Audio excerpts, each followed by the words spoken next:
Buong karangalang inihahandog ng DZRH para sa bagong milenyo ang isa pang magandang dula mula sa panulat at direksyon ni Salvador M. Royales.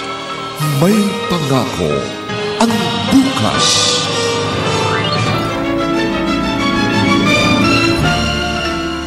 Hindi ka arestuhin kung walang ebidensya laban sa'yo! Hayop ka! Wala kang kasing sama! Dugo ng demonyo ang dumadaloy sa mga ugat mo! Dapat ka ring mamatay! Walang kapatawaran ang kahiyupan mo! May pangako ang bukas. Kasaysayan ng mga kaluluwang lupaypay na ang pusong hapong-hapo sa tindi ng malabis na pagdurusa. Subalit sa kabila ng lahat, huwag kalilimutang paglipas ng isang dapit hapon ay sisikat ang araw na magsisilbing tanglaw sa sinumang tinakasan na ng kawalang pag-asa.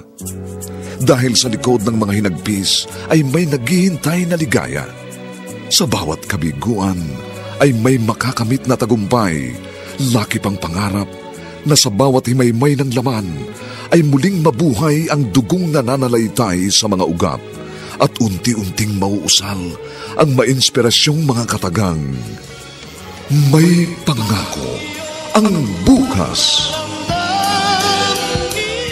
May pangako ang bukas. Isa na namang natatanging dulang pangradyo na inyong aabangan at kalulugdan, mag-iiwan ng mga magagandang halimbawa at aral. May pangako ang bukas.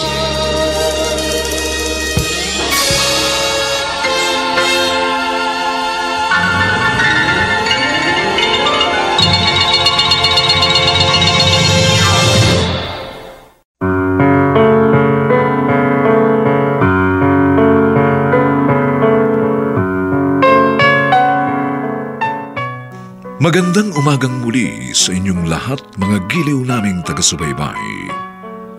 Narito na po ang huling kabanata ng ating tampok na kasaysayan sa linggong ito, pinamagatang Walang Kapatawaran ang Kahayupan Mo.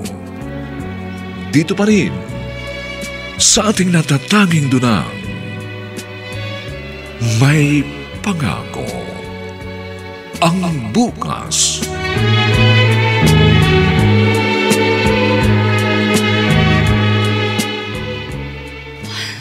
Masama ito. Napanood ko sa TV, inaresto si Perry. Baka ikanta ko ng gagong yun. Anong gagawin ko? Tama. Hindi na ako uuwi sa amin. Malamang naimbestiga na nila si Perry at pinakanta. Diyos ko naman, bakit ngayon pa nangyari to? Bakit ngayon pa? Akala ko wala nang bulilyaso. Miss? Bakit? Sino ka? Pulis ako. Aristado ka. May warrant of arrest kami para sa'yo.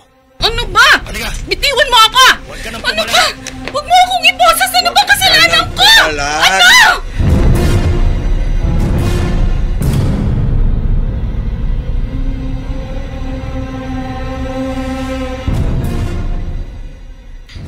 Ibig niyo pong sabihin, si Papa nagpapatay sa mama ko? Yun ang lumitaw sa pag-iimbestiga ng mga pulis, Irish. Ang papa mo ang nagpapatay sa mama mo. Bad siya! Bad siya! Bakit niya pinatay ang mama ko?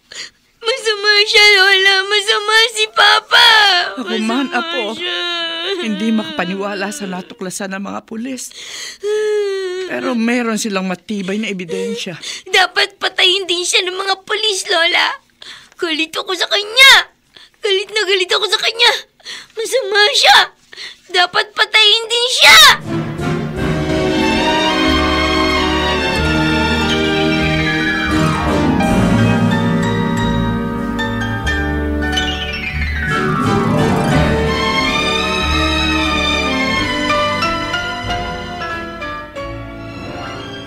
Sandali kaming nalito sa kaso mo, Perry.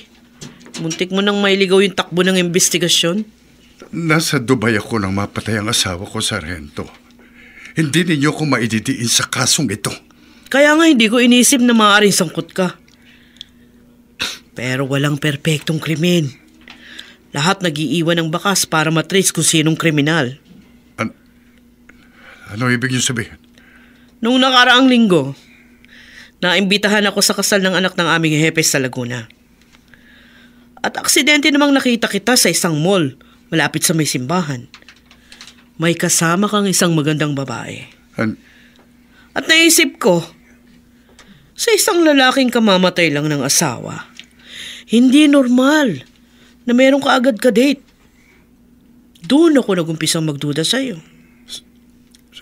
Sargento? Oo. At nasundan pa ang mga pamumutla kapag inaabutan kitang may kausap sa cellphone. At nang minsan pumunta ako sa bahay ng biyanan mo, eksakto naman, meron ka na iwang cellphone. Hiniram ko yun. At humingi ako ng tulong sa mga smartphone forensic expert para masuri ang gadget mo. Kahit deleted na yung mga text messages, na-detect ng mga forensic expert at naroon ng mga ebidensya. Anong ebidensya? Mga text message din ng babae mo. Siya ang naghanap ng hired killer at ikaw naman ang nagpadala ng pera para ipambayad dito. Suktulan ang kasamaan mo, Perry. Sarili mong asawa, ipinapatay mo. Tama ang sabi ng anak mo.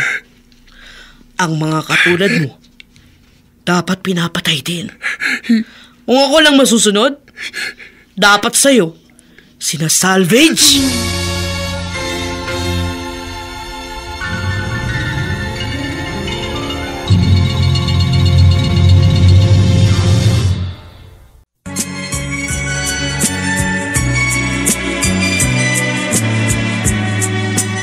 At ngayon, balikan natin ang tampok na kasaysayan sa ating dulang. May pangako ang bukas.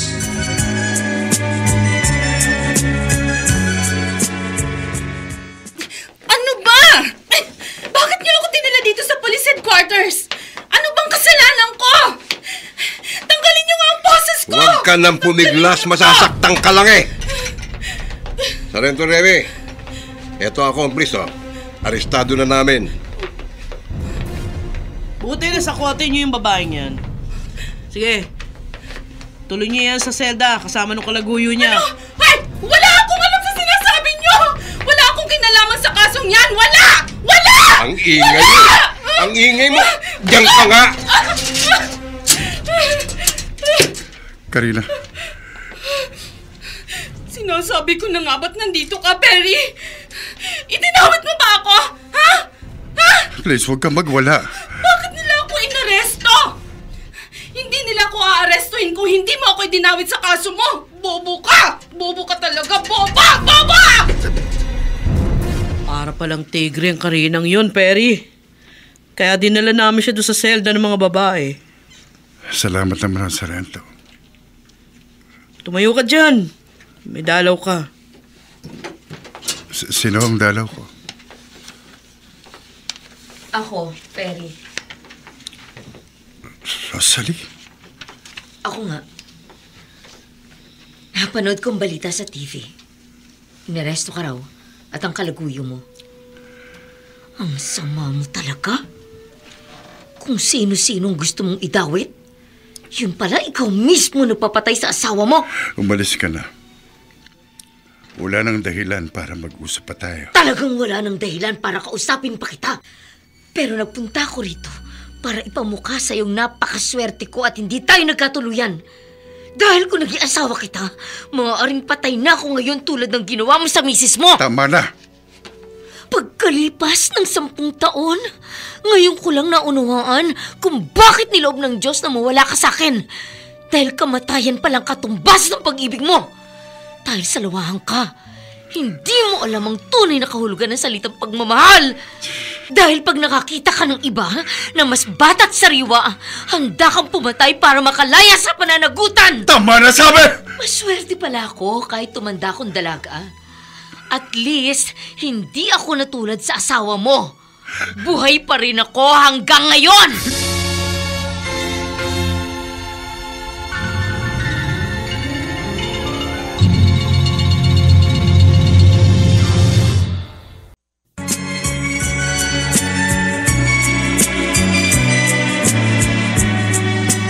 At ngayon, balikan natin ang tampok na kasaysayan sa ating dulang May Pangako ang Bukas.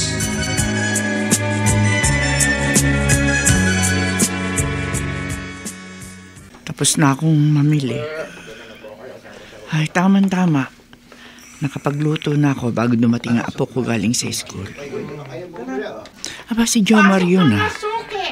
Jomar! Kayo pala, Aling Delia.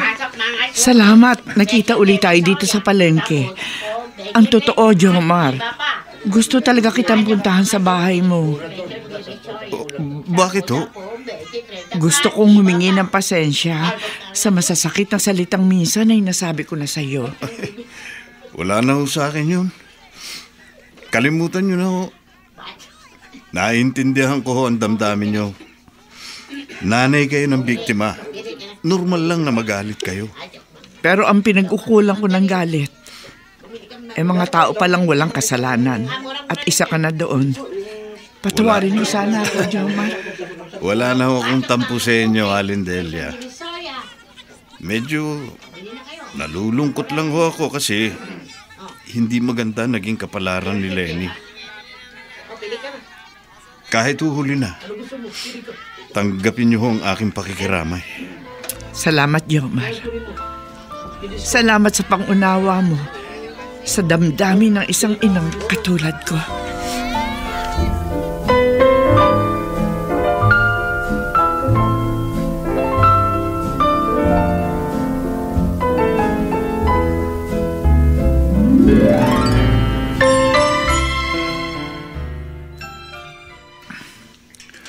Irish, anak, pakiusap.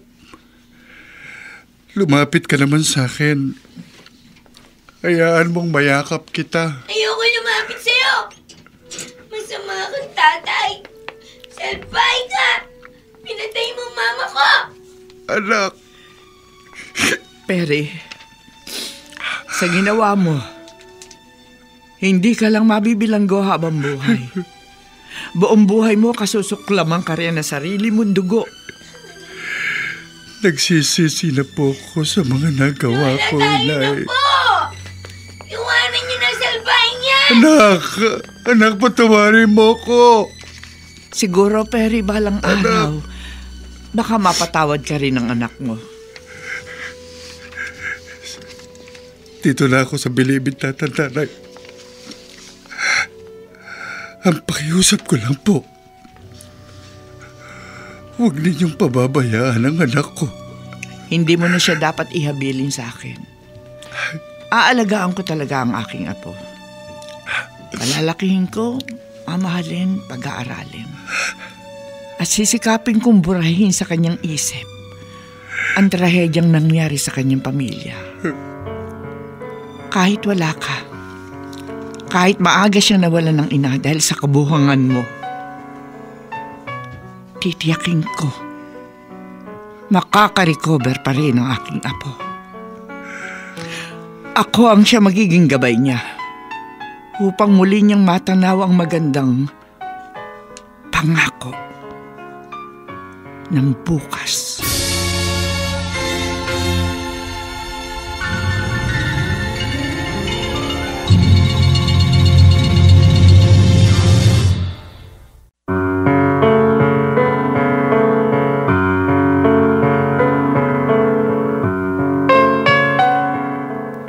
Sumainyo mga kaibigan, ang aming itinampok na kasaysayang alam po naming inyong kinalugdan at kinapulutan ng magandang aral sa buhay, pinamagatang walang kapatawaran ang kahayupan mo.